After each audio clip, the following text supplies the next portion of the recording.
if you make $2,000 a month in the United States, you're considered a pauper. You go to the Philippines, you're Elvis. I'm head over heels in love with her. So it's like, it's a great feeling. Wow. So I really love the people in the Philippines and I know it's been said many times, but it is true. We decided that we wanted to pursue it and be together and get married. So we decided the K1 fiance visa made the most sense. This is Dan of Vagabond Awake, and today I'm lucky to have Kenneth and Ivy on Vagabond Awake, and they're going to tell us their story. Welcome, you two. Yeah, hi, Dan. Welcome, Dan. Pleasure to meet you. All the work you do with those ebooks, and the information you give is invaluable. Well, thank you. That's very nice. I'm glad you're enjoying it.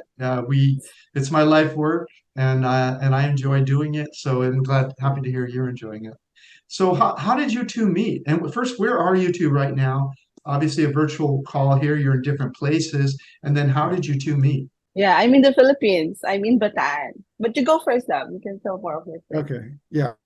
I'm in the United States in Pennsylvania, Matamoros, Pennsylvania, which is about an hour and a half from New York City, northwest of New York City. That's where I am. And we met it'll be a year actually in 10 days. And we met online through a website called Christian Filipina. And I selected the site because I wanted to get someone who has similar faith and beliefs as me, a Christian. Also, anecdotally, I've known people who've married Filipino women, and I've never heard that they've had a bad experience. They said that the women are just so down to earth, kind, family oriented, in the States, a lot of the women I went out to, I just felt they weren't a match for me spiritually, as well as, if you make $2,000 a month in the United States, you're considered a pauper. You go to the Philippines, you're Elvis. You're it's like, wow, what a difference. So you don't have that financial litmus test that you would over there. And also the fact that it's just like I said, the chemistry was there right away. It was very at ease. And in any good relationship, as you probably know, you have to be open, vulnerable, to be willing to communicate. And I just felt that right away with Ivy. And that's great. So that's great. Yeah. So you two met online, and it sounds like you chatted quite a bit, virtually or phone or whatever, getting to know each other. Is that right? Yes, correct. Yeah. We're on WhatsApp, which is a very popular app, I think, when you go. And the nice thing is, I don't think we would have met if it was 20 years ago, because, with the technology today, with Messenger and WhatsApp, you're able to actually see the person, where they live, their whole, kind of get a feel of their family, their whole lifestyle. So it gives you much more comfort to know that you actually see them. So we still do. We two talk every day, usually at least once a day, and many times twice. And we just are very accommodating to each other in terms of our schedules, and it's a joy. And it really, I'm head over heels in love with her. So it's like, it's a great feeling. Wow.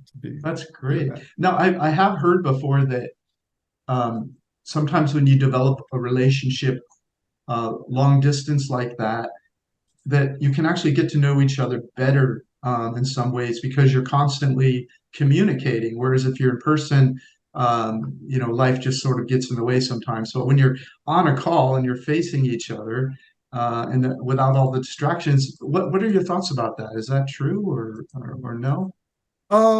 I think it has some merit, because there's pluses and minuses. Some people would think, especially in our society, that's important to get physically intimate right away. I think this forces you to really get to know the person, to know the inside out. So there's the friendship love that would come about, which is very important. It's like building a house and having a foundation.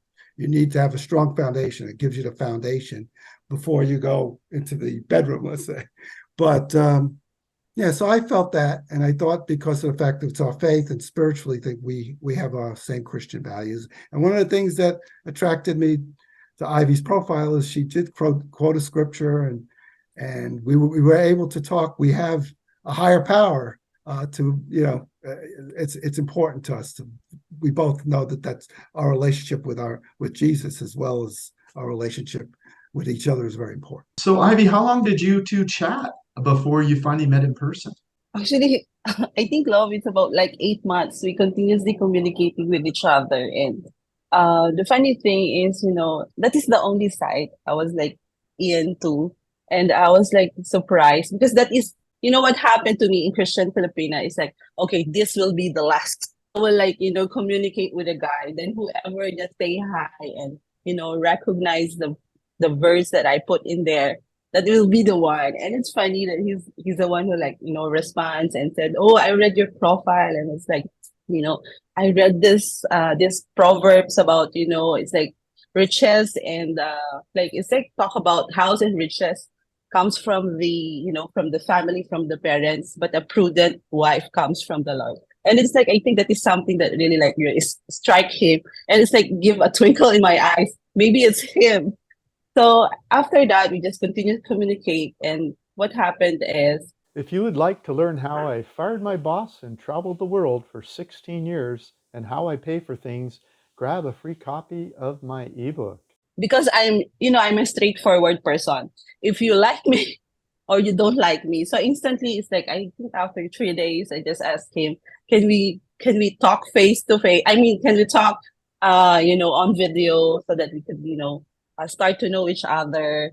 And, I think he's a courageous guy also. Like suddenly, like after, I don't know, Mahal, it's like less than a month when he asked me, can we be exclusive?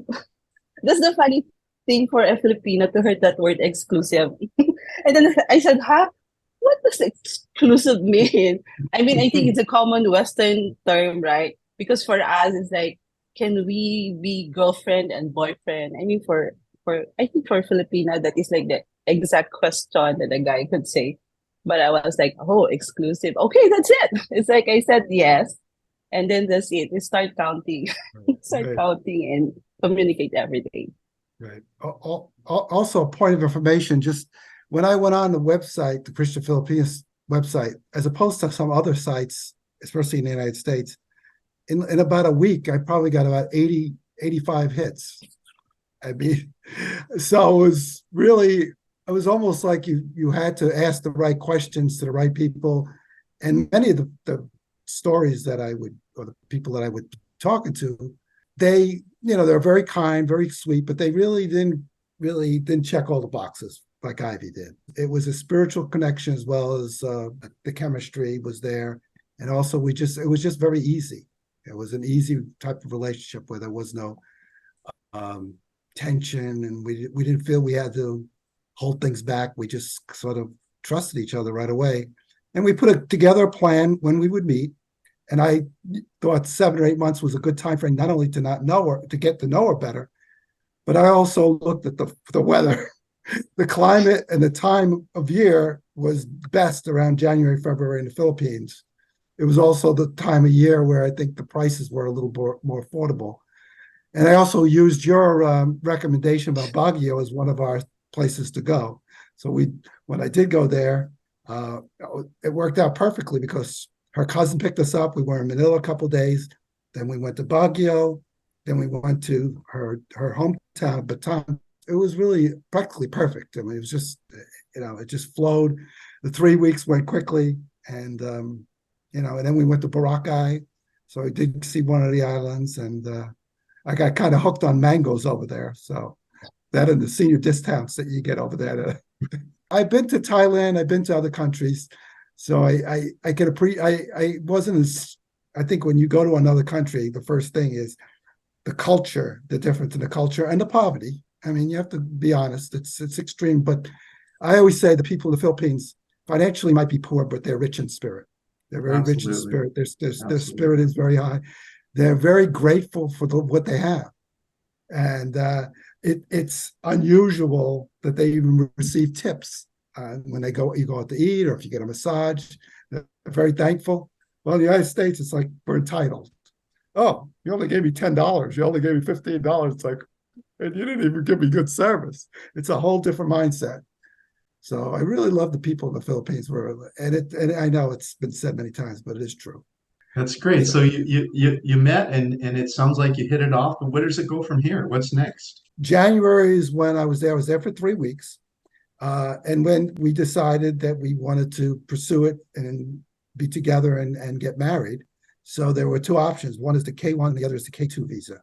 The K2 visa we thought was a little rushed because we'd have to be married in the Philippines, and then we would apply for a whole set of different paperwork.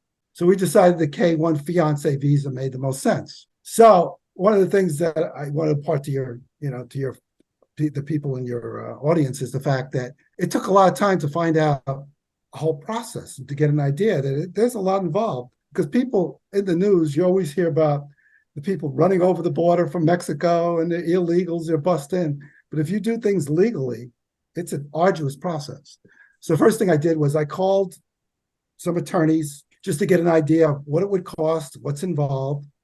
And the range for just an attorney alone, anywhere from $1,500 to like $2,500. Found out a website, which I emailed back and forth, called Boundless. And not to have a plug for them, but I think they did a great job because they were rated very highly with the Better Business Bureau, and they had a 99% success rate. Wow. The USCIS, which is the United States Customs and Service, they say that only about 2/3 of the applications even get approved. So 99% sounded pretty good to me. Also, they were very affordable.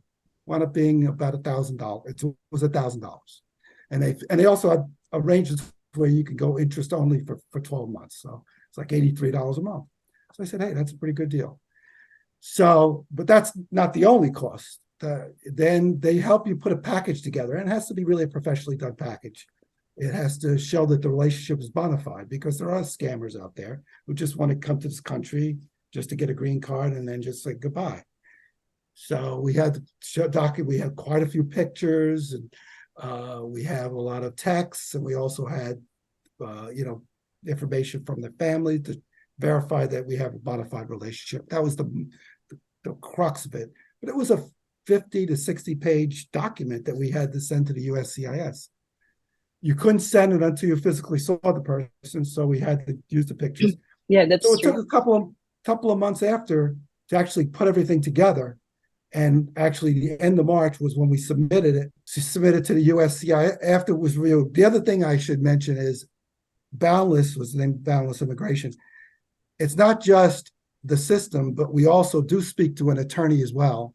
So the basic paperwork is done through more of a clerical staff, but the last part is reviewed with an attorney, and you have a half hour with an immigration attorney to speak to them. So I thought was really good because they could answer our questions. So anyway, so the whole package was complete, reviewed by the attorney. They send it off to I sent it to the main office, which was in Texas. The USCIS in Texas now has like 5 or 6 different branch offices around the country. So it's kind of the luck of the draw, or unluck, if you want to call it that, based upon which office you get determines the time frame. So our file is in California. They're estimating just in the first stage of the process, which is with the USCIS, 16 and a half months. There's an 80% probability of 16 and a half months. So it is a long time. And then you're not done from there. The next step is it goes to the State Department, which is another month and a half. And then it goes to Manila, to the embassy. Then Ivy has to first get a physical and then get an interview. After that's all done, then she's approved for the K1. Then she can come here. She has a 6-month period in the Philippines where she has to come to the States. So once again, you have up to 16 and a half months in the first stage. The cost of that was originally $535, just the first part. Then the next part is $265 to the State Department. Then whatever they charge in Manila for the physical, which is usually $200 or $300. So I'm sure people want to know what it costs. So for me, the first phase or part is about $2,000, say, just to get the K1 visa to get her over here. But the costs don't stop there. When she comes here, you want her to get what they call an adjustment of status, which means that she has to apply for a green card because we want to, at some point, travel together. And when she comes here, she's not going to be able to travel until she gets what they call a temporary travel visa, which takes about 4 months. And so in the package of the AOS, or the adjustment of status, there is the travel visa, work permit, and the application for the green card. That costs $1,225. So when she comes here, we get married. This only can be done after we're married. Then she get the adjustment of status. Then we have to wait for the green card. The green cards right now is running about a year. I thought one of your videos was excellent when you said finding love in other countries about the visas. The Philippines, unfortunately, like 67 countries. Would have been nice to be like Chang with the 170 or whatever, but we have to swim in the water in, as they say. So but right now we could technically meet in the countries that are close by to me, as well as that would probably be appealing, would be Costa Rica, Colombia, Peru. Those are like countries I know you've been to. But one country that we're looking into is Mexico also, because I have a good friend who's actually working in an orphanage down there in Lake Chapala. I don't know if you're familiar with Lake Chapala. Yeah. Him and his wife really love it there. And the climate's very temperate, a little cooler, but it's nice. And it's very affordable. Gated community condos for $600 a month. I mean, these are my numbers, It's like, so, I mean, that's down the road, but we have to first, obviously, she has to come here. Could you please help me with something? You've probably watched our guest star interviews on our guest star playlist. I interview people that have retired overseas. They share valuable information such as cost of living, safety concerns, finding love overseas, healthcare experiences, and money problems. If you'd like to share something that you have learned living overseas, please come to vagabondbuddha.com, click the More tab, click the Contact Me tab, and tell me about what you would like to share with my channel. Get the green card, and then the green card it adds more countries. So it's like, still look at the 180, but you might get Mexico beyond, and that'd be for other stuff. So our game plan was, when she comes here, is okay, let's make, Dale Carnegie used to say, make that lemon lemonade. Well, let's make the best of it. We'll travel to the U.S. I've lived here for 68 years, and I still haven't seen most of the states. So, she has a sister in California. We'll go there. We'll see some of the sites. She'll go to see New York City, Washington, D.C. So we'll do maybe long trips. And we'll also get our finances a little bit in order so that when we go abroad, I don't want to be having to worry about, I don't know if we can afford this or that. I know you give your $1,000, $1,500, and $3,000 budget. I remember one of your videos, which I thought was really good. I'm not the 3,000, but I'm probably not the 15 either. I eat a lot, so I'm probably around the 2,000. So I want to make sure we have, I would say, a minimum of 2,500 to 3,000 residual income a month. So that's kind of the plan financially, and have a little bit of an emergency fund. It sounds like you have a visualized future, which is more than half the battle, in my opinion. Yeah.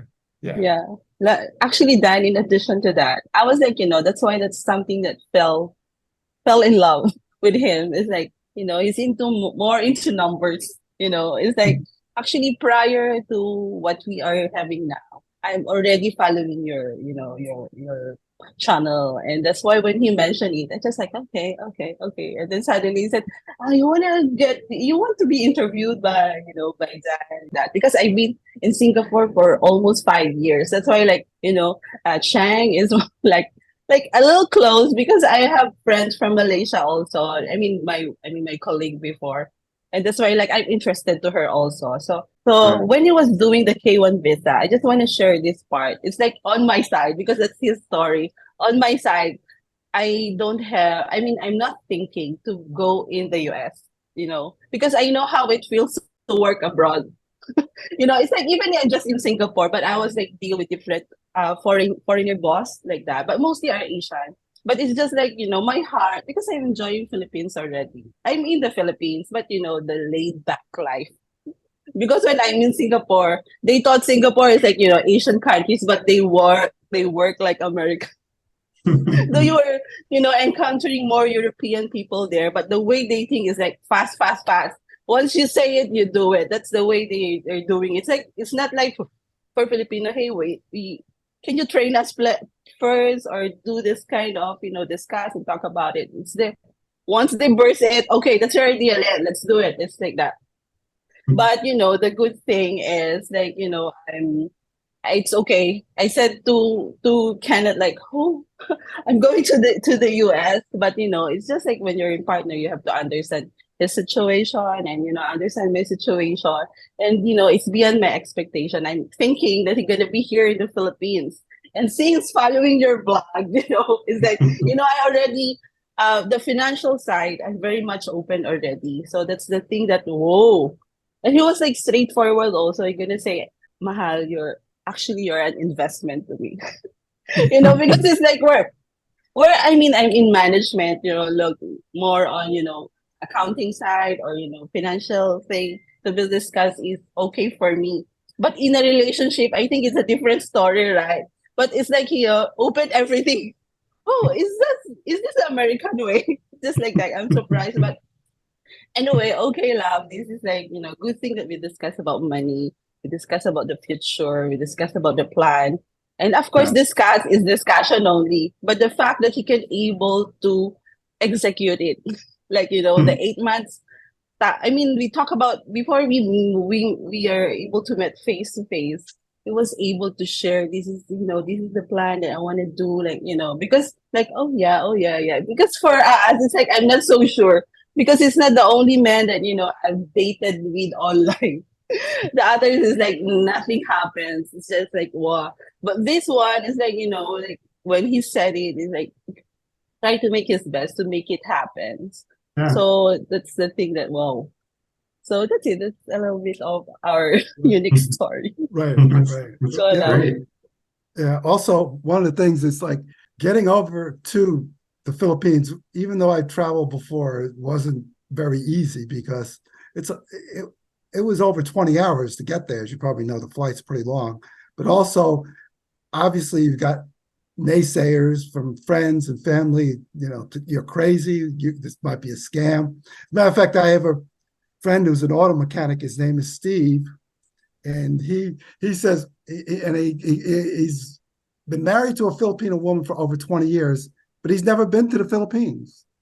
So, and he says to me, well, he talks like, well, there's two scenarios. They'll either love you and take you in like they're one of your own, or you'll get off the airport and they'll put a bag over your head. They'll take you and you'll never come back and they'll extort you. And you'll have, they'll have a gun to your head as they call your family. And I said, okay. So these are the conspiracy theories you get. But, even though technically I feel safe for the Philippines than I do in the US. I mean, we're about 130 out of 180 countries in terms of safety. Yeah, so, we're going lower. I think that's high. I'm never surprised by how much people know about a country they've never been to. Yeah, they're all geniuses out there before their feet have ever touched the ground. I mean, I check things like the State Department. If it's a 4 or 5 or 4, I'm not going to go. But it's the Philippines. It's not Afghanistan. I mean, so no. I mean, I probably spent maybe 3 years in the Philippines. And no one's even raised their voice to me. I mean, it's just they're lovely people. So no, I definitely felt very safe. Every country, Mexico, and Thailand. It was that I never, and me, I'm like almost 6'3". It's like I'm Shaquille O'Neal over there, I like the people walking in between my legs. They're little people. That to add on, because I don't have car when he comes here, so I just really arrange it to my close friends that who has a car because he's tall and he cannot fit into the tribe. No, it's just like love. I just heads up telling him that we will ride on a jeepney because he thought that we can have a grab car here in Bataan, but what we have is a jeep and a trike, the usual ride. So that's why I like love. We will ride. How can we go there to the hotel? I said, oh no, we have to ride on a track like that. But anyway, it comes to the point that he tried it. He was able to try to squeeze in because there's like, a track that's been parked in the Yeah. market. We do the walking. We love to walk. I mean, we walk and see for him to see the area, but he preferred to walk rather than to take a track. Yeah. But when we saw this track that is parked, so try it. I said, love, you can try to go inside. But it's really like, it's hard. Anyway, I just, It was physically add it on. painful. Yes. It's yoga. So tell us a little bit more about the K1 in terms of just so people who don't have any awareness at all. The K1 is when you want to bring someone, marry someone and bring them to the U.S. Is that right, Kenneth and Ivy? Well, basically, the K1 is when you want to bring them to the U.S. It's a K1 fiance visa. So Right. Yeah, it's a fiancé visa. we get married in the U.S. The Right. K2 is where you would marry, let's say in the Philippines, and then they would come to the U.S. afterwards. So I see. that's the Okay. difference. And there's different cost structures. It's a little more expensive in the beginning for the K2, but the advantage of the K2 is if you get married in the Philippines, as soon as you come to the United States, you have a green card. So that's a big advantage. You don't have to go through that second step that I have to go through. So that's I see. a feature. And the other thing good. that your viewers should be aware of is there are some very minimal income requirements. So after the 16.5-month period, it goes to the State Department. They'll check your income, and it has to be above what they call the U.S. poverty level, which I think, based on the attorney, was like $19,700 a year. So Okay. I mean that the average Social Security is like 1683, I think. So it's a little bit above. If you have a decent Social Security, that should pretty much cover it. But I've also seen sites where it's about 22,000. So, but I'm okay with that. So, but I would definitely make sure you know the numbers before you even consider applying. Right. Because let's say you're out of work, or you're not at an age where you could take your Social Security, could be problematic because they want to make sure that you're going to support your wife when she comes here, that you're not going to be government assistance. Can she work when she gets there, or no, the first period of time? Well, this is kind of a gray area. Like I asked the attorney this, and they said that online they usually don't. It's not a problem. Like if she did something similar to you, which she might do, but technically you're supposed to, in that adjustment of status, you're supposed to apply for a work permit, which will take about 4 months. And then you could work then. And then when you get the green card, of course, it's official. But we want her to get her quarters, because if you get 40 quarters in the United States, she's eligible for Social Security. So if you want to mention that in my area, the median rent is about $2,000 a month. And, Wow. And I pay below average, which is about $1,100. The average person pays in rent, and somewhat in my area, you could live pretty well in the Philippines. This is Dan of Vagabond Awake. Please like, comment, or subscribe, and click the link appearing in the upper right-hand corner of your screen right now if you'd like to learn the top countries to retire early for cheap in 2023.